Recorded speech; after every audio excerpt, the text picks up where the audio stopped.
अच्छा बेटा, एक्सरसाइज 6.3 हमने स्टार्ट करनी है। अर्थमेटिक मीन से मुतल्लक है। अर्थमेटिक मीन होता क्या है? अगर ए और बी के दरमियान अर्थमेटिक मीन ए है, ठीक है, ए और बी के दरमियान, तो हमने ए को निकालना है बेटे। अर्थमेटिक मीन, अर्थमेटिक जो हमारे पास टर्में होती हैं उसका होता है, तो बेटे डी क्या आएगा? ए माइनस ए, ठीक है। और दूसरा डी आपके पास क्या आएगा बेटे? इसमें से ये निकाल दो या इसमें से ये निकाल दो, यही डी होता है, तो बी माइनस ए। बेटे अगर ये साइड बराबर हैं तो दूसरी साइड भी आपस में बराबर होंगी। ए माइनस ए बराबर बी माइनस ए। आप क्या करें बेटे, ए वाले एक तरफ ले जाएं, ठीक है, और दूसरी तरफ ले जाएं, ये ए इधर जाके प्लस हो जाएगा। फिर बेटे 2a बराबर किसके आ जाएगा? a प्लस बी के। तो a किसके बराबर आ गया? a प्लस बी बाय 2 आ गया। तो अर्थमेटिक मीन अगर 2 नंबर मेरे पास हो तो मुझे पता चल गया कि वो a प्लस बी बाय 2 हो जाएगा, ठीक है। बेटे हमने क्या करना है, क्वेश्चन नंबर पहले में क्या करना है, अर्थमेटिक मीन फाइंड करना है 3 5 अंडर रूट और 5 5 अंडर रूट के दरमियान। तो अर्थमेटिक मीन क्या आ जाएगा? 3 5 under root plus 5 5 under root divided by 2। उन दोनों को ऐड करेंगे डिवाइडेड बाय 2, क्योंकि मेरे पास फार्मूला क्या है, 2 नंबर जो भी हों दोनों को ऐड करेंगे डिवाइडेड बाय 2 आ जाएगा। तो 3 5 under root plus 5 5 under root कितना आ जाएगा? 8 5 अंडर रूट आ जाएगा, 8 5 अंडर रूट डिवाइडेड बाय 2। बेटे ये इसके साथ कैंसिल हुआ तो आंसर आ गया 4 5 अंडर रूट, ठीक है। नेक्स्ट बेटे हमें दी हुई हैं x माइनस 3 और x प्लस 5 दी हुई है, तो हमने इन दोनों के दरमियान अर्थमेटिक मीन फाइंड करना है। तो वो बेटे क्या आएगा, इन दोनों को ऐड करेंगे। ऐड करने से मुराद जो भी रकमें हैं उन दोनों को जमा करें, डिवाइडेड बाय 2 करें बेटे, तो हमारे पास 2x प्लस 2 आ जाएगा ना, डिवाइडेड बाय 2 आ जाएगा। तो यहाँ से मैंने क्या करना है, ऊपर से 2 कॉमन लेना, थोड़ा सा सिंप्लीफाई कर लेते हैं, डिवाइडेड बाय 2, तो आपके पास x प्लस 1 आ गया, ठीक है। नेक्स्ट है बेटा, नेक्स्ट तीसरा है, चले उसे लिख लेते हैं। तीसरा क्या दिया हुआ है? एक दिया हुआ है 1 माइनस एक्स जमा एक्स की 2, और दूसरा दिया हुआ है 1 जमा एक्स की 2। बेटे इन दोनों को जमा करना है ना, मैं डायरेक्ट जमा ही लिख दिया, और डिवाइड बाय क्या कर देना 2, और ये हमारे पास क्या आ जाएगा? अर्थमेटिक मीन आ जाएगा।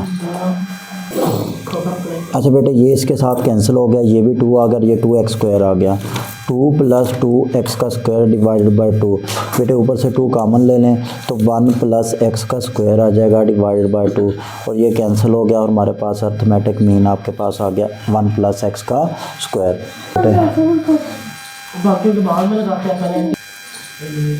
अच्छा बेटे हमने क्या करना है, 5 और 8 are 2 arithmetic mean between a and b। उसने बोला है a और b के दरमियान जो हैं कितने अर्थमेटिक मीन हैं? 5 और 8 हैं, 5 और 8 ये हमारे पास क्या है? अर्थमेटिक मीन है, ठीक है। उन अर्थमेटिक मीन होता है उनके दरमियान। अच्छा बेटे तो वो कहता है फाइंड ए एंड बी। पहली बात तो ये है कि अर्थमेटिक मीन उसने बोला हुआ है ना, तो इसका डिफरेंस और इसका डिफरेंस सेम होना चाहिए, क्योंकि अर्थमेटिक सीक्वेंस होगा, उन डी होता है। तो बेटे डी क्या आ जाएगा? एक तो 5 माइनस ए आएगा, दूसरा डी क्या आएगा? 8 माइनस 5 आएगा, तीसरा डी क्या आएगा? b माइनस 8 आएगा, ठीक है। मुझे यहाँ से डी बेटे पता चल गया, मुझे यहाँ से डी पता चल गया कि कितना है? 3 है, ठीक है। मैं इधर पुट कर दूंगा, इधर 3 इज इक्वल टू 5 माइनस ए बेटे, ये इधर ले आऊँगा 5 माइनस 3, और ये किसके इक्वल आ गया? 2 के आ गया, ठीक है। और इधर भी मैं डी की जगह पे 3 पुट कर दूं तो बेटे क्या आ जाएगा? 3 is equal to b minus 8, तो 3 प्लस 8 इज इक्वल टू बी, मेरे पास बी भी आ गया, और वो कितना है? 11, ठीक है। जैसे उसने बोला है उसी के हिसाब से हम उसकी वैल्यू निकाल देंगे। क्वेश्चन नंबर 3 उसने बोला है फाइंड 6 AMs।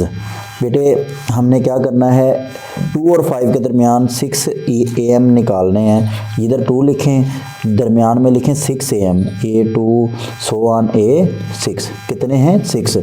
किसके दरमियान? 2 और 5 के दरमियान, ठीक है। हमने 2 और 5 लिखे, ठीक है, और उन दोनों उनके दरमियान कितने AM लिख दिए? 6 AM लिख दिए, ये 6 हैं बेटे। लेट कर लेना है आपने A1 A2 A3 A4 A6 क्या है और 6 AMs हैं, 6 AMs। ठीक है, तो बेटे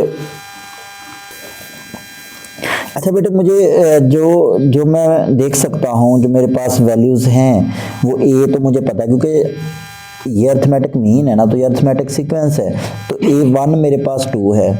ये कौन सी रकम है, ये देखो तो ये 2 है, उसके अंदर 6 और टर्में हैं, एक ये और 6 ये, और ये कौन सी रकम है, 8वीं, एक ये 6 ये 7 और ये कौन सी रकम है, 8वीं। बस ये आपको देखना पड़ेगा कि लास्ट वाली दो और होती हैं कि ये भी 7 शामिल होंगे और ये वाली 2 भी शामिल होनी है इन क्वेश्चन में या अगले एक्सरसाइज में।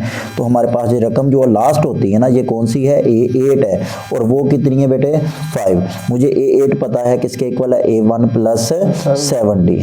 ठीक है, 5 है, तो मैं A1 मेरे पास है 2 है, ठीक है, plus 7D is equal to 5। तो बेटे 7D is equal to 5 minus कितना आ गया, 2, तो D मेरे पास आ गया, ये कितना आ गया, 3/7 आ गया। ठीक है, तो मेरे पास ये रकम आ गई 3/7। अब बेटे क्या करना है, मैंने A1 निकालना है। A1 इधर से देखो, ये कौन सी रकम है, A1 है या A2 है, बस ये आपने देखना है कि A1 दरअसल एक ज़्यादा रकम होती है। यहाँ पे जो A1 है ना, वो A1 प्लस D ही आएगा, क्योंकि ये कौन सी रकम है, दूसरी, और दूसरी किसके बराबर होती है, A1 प्लस D। बात समझ आ रही है, ये कौन सी रकम है, दूसरी है। बस इधर आप A1 लिखें 2 और प्लस लिख दें 3/7। तो बेटे ये कितना आ जाएगा, 14 प्लस 3 कितना आ जाएगा, 17/7। ठीक है, और A2 जो है वो तीसरी रकम है दरअसल, यहाँ पे आप देखोगे तो कौन सी रकम है, तीसरी, तो वो A1 प्लस 2D ही आएगा, A1 प्लस 2D। ठीक है, A1 कितना है मेरे पास, 2 है, प्लस 2 इंटू 3/7, ये कितना आ जाएगा, 7 दूनी 14, 14 जमा 6 20, 20/7। और A3 इसी तरह से आपके पास आ जाएगी A प्लस 3D। बस इसमें फ़र्क ये है कि ये रकम तीसरी नहीं है, दरअसल ये चौथी रकम है। वैसे आपको अर्थमेटिक सीक्वेंस की A3 किसके इक्वल होती है, A प्लस 2D के, लेकिन यहाँ पे क्योंकि एक यहाँ से जो है एक ज़्यादा होती है, ठीक है, इसलिए वो क्या है आपके पास एक ज़्यादा ही आएगी, उस हिसाब से आएगी। A1 आपके पास 2 है, प्लस 3 इंटू 3/7 है, 7 दूनी 14, 14 जमा 9 23, 23/7 आ जाएगा। ठीक है, नेक्स्ट जो है करना है A, चले A आपके पास कितनी आ गई, 4, A4 कितनी आ जाएगी, A plus 3D, sorry A plus 4D। ठीक है, जो 4 ही है क्योंकि जो पहले भी एक रकम है। तो ये बेटे 2 है, प्लस 4 इंटू 3/7, तो 7 दूनी 14, 14 जमा 12 बेटे कितना हो जाएगा, 14 जमा 12 26/7 आ जाएगा। ठीक है, इसी तरह से A5 आ जाएगी बेटे, A5 क्या आ जाएगी आपके पास, 2 जमा 5 इंटू 3/7, A जमा 5D आ जाएगी ना, 7 दूनी 14, 14 जमा 15 बेटे कितना हो गया, 29/7। A6 क्या आ जाएगी, वो 2 प्लस 6 इंटू 3/7, तो 7 दूनी 14, 14 जमा बेटे 18 कितना हो जाएगा, 14 जमा 18 32 आ जाएगा, 32/7 आ जाएगा। ठीक है, तो ये आपके पास 6 अर्थमेटिक मीन्स आ गए। क्वेश्चन नंबर 4 के अंदर उसने बोला है 4 अर्थमेटिक मीन निकालने हैं, तो हम लेट कर लेंगे A1 A2 A3 and A4 और 4 अर्थमेटिक मीन्स। ठीक है, किस किस के दरमियान बेटे, बिटवीन कौन से बोल रहे हैं उसने, एक है 2 अंडर रूट और एक है 12 अंडर रूट ओवर 2, एक 2 अंडर रूट है और एक 12 ओवर अंडर रूट 2। ठीक है, तो बेटे हमने क्या करना है, लिखेंगे कैसे, 2 अंडर रूट है, फिर A1 है, A2 A3 A4 और 12 ओवर अंडर रूट 2। अब आपके पास क्या इंफॉर्मेशन है, क्या ए बराबर 2 अंडर रूट है बेटे, और ए ये कौन सी है, 6 है, ए 6 कितनी है 12 ओवर अंडर रूट 2, क्योंकि 2 ये भी रकम साथ शामिल होनी है, 4 ये हो गए, ए 6 हो जाएगी टर्म। अब बेटे हमने क्या करना है, हमें पता है कि ए 6 जो होती है हमें डी चाहिए, वो किसके इक्वल होता है, ए प्लस 5d, ऐसे ही बेटे 12 ओवर 2 अंडर रूट। ए 1 मुझे पता है कि वो 2 अंडर रूट है, plus 5d is equal to 12 over under root 2। अब क्या करते हैं हम, 5d 12 minus 2 under root minus 2 का अंडर रूट, तो बेटे जब इसका एलसीएम लेंगे नीचे 2 अंडर रूट आ जाएगा, 12 माइनस 2 आ जाएगा ना, क्योंकि उसका स्क्वायर अंडर रूट के साथ कैंसिल हो जाएगा, तो 10 ओवर अंडर रूट 2 आ जाएगा। ठीक है, ऐसे भी बेटे ठीक है, इसको थोड़ा सिंपल करके लिखना है तो वो भी लिख सकते हैं, इसको 2 मल्टीप्लाइड बाय 5 लिख सकते हैं, नीचे 2 अंडर रूट है। अगर ऐसा आपको कहीं भी दिखे ना तो इसको 2 दफ़ा स्क्वायर भी ले ले, अंडर रूट भी ले ले। ऐसा मैंने इसलिए किया क्योंकि नीचे वाला कैंसिल हो जाएगा, ऊपर 5 अंडर रूट 2 आ जाएगा, क्या आ जाएगा 5 अंडर रूट 2 आ जाएगा। वैसे ये 5 था, उसके साथ वैसे एडजस्ट हो जाना था, अभी कर लेते हैं, चले फिर भी वही काम करना पड़ना था। ये कटा बेटे, डी किसके इक्वल आ गया, 2 के अंडर रूट के आ गया, 2 के अंडर रूट के। ठीक है, अब मेरे पास बेटे a1 निकालना है, वो दरअसल दूसरी रकम होती है, और a1 प्लस क्या आएगा, d आएगा। a1 भी 2 अंडर रूट है और ये भी 2 अंडर रूट है, तो बेटा कितना आ गया, 2 अंडर रूट 2 आ गया। ठीक है, और दूसरा जो है a2 क्या आ जाएगा, a प्लस 2d। ठीक है, a कितना है 2 अंडर रूट है, और ये 2 अंडर रूट, ये भी 2 अंडर रूट है, और ये कितना आ जाएगा 3 अंडर रूट 2 आ जाएगा। नेक्स्ट बेटे इसी तरह से 4 अंडर रूट 2 आ जाएगी, a3। ठीक है, और a4 कितनी आ जाएगी, 5 अंडर रूट 2 आ जाएगी, क्योंकि अर्थमेटिक सीक्वेंस है उसी हिसाब से आता जाएगा, डी ऐड होता जाना है। अच्छा बेटे हमने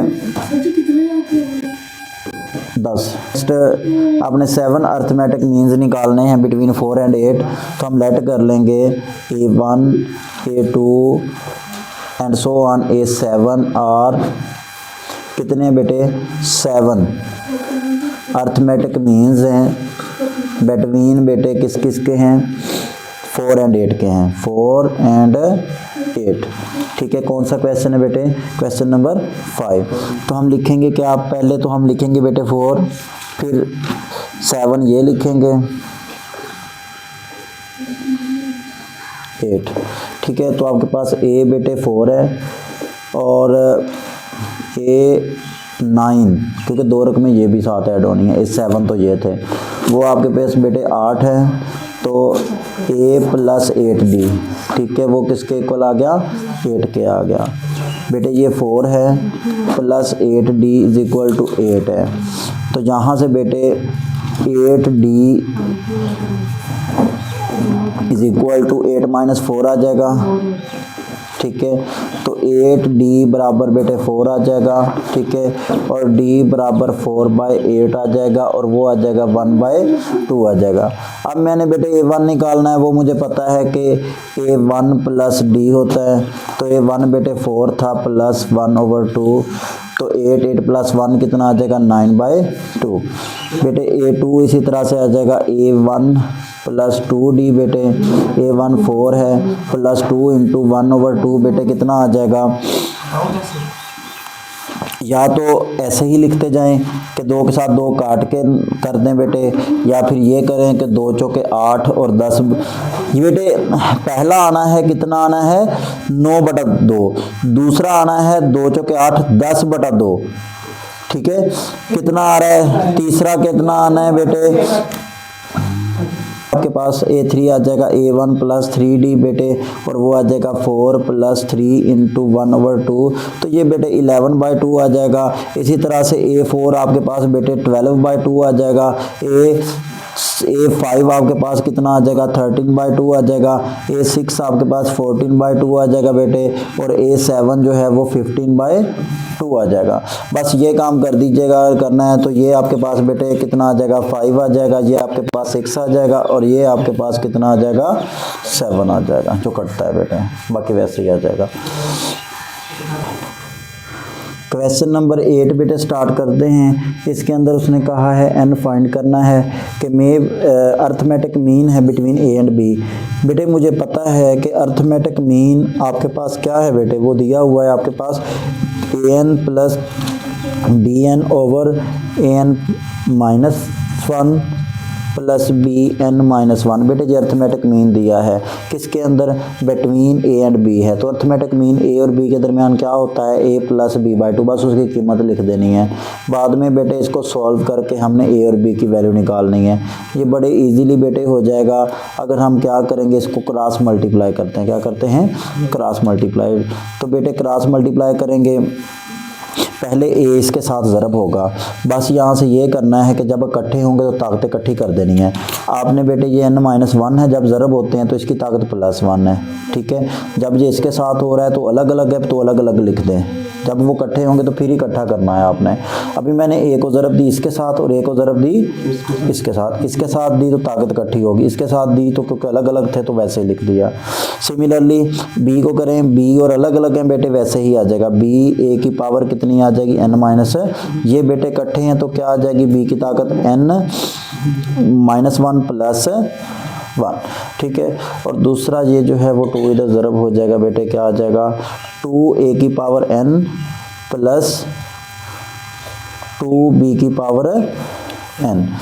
अब बेटे क्या करना है, ये कटेगा, ठीक है, इधर से ये कटेगा। इसको ऐसे करते हैं कि इन दोनों में से क्या कॉमन आ रहा है, या फिर ये करें कि इसको ऐसे इधर ही रहने दे बेटे, a b की power n-1 plus b a की पावर n-1, ये उधर जाएंगे। a की पावर n उधर 2a की पावर n में से माइनस होगा तो a की n रह जाएगा। ये जो b की पावर n है उधर जाएगा तो माइनस होगा, तो बेटे वो क्या रह जाएगा, माइनस b की पावर n रह जाएगा प्लस b की पावर n। बेटे या इधर ही कर लेते, या फिर हमने क्या करना है, ए के आप एक तरफ ले जाएं बेटे और बी के एक तरफ, जिसमें बी की पावर है। तो मैं क्या करता हूँ बेटे, चलें इधर ले आते हैं। बी ए की पावर n है -1, बेटे ए की पावर n वाला मैं इधर ले आया, बी की पावर n उधर है और इधर से बी की पावर n वाला उधर ले गया, यानी कि ए की ताकतों वाले एक तरफ ले गए। बेटे बाकी तो सॉल्व हो रहे थे, मैंने a की पावर n है और जहाँ पे 2a की पावर n था वो मैंने माइनस कर दिया, जहाँ पे b की पावर n था उधर ले जाके माइनस कर दिया। बाकी मैंने क्या किया है कि a की पावर वाले एक तरफ ले जाएं, दूसरी के एक तरफ।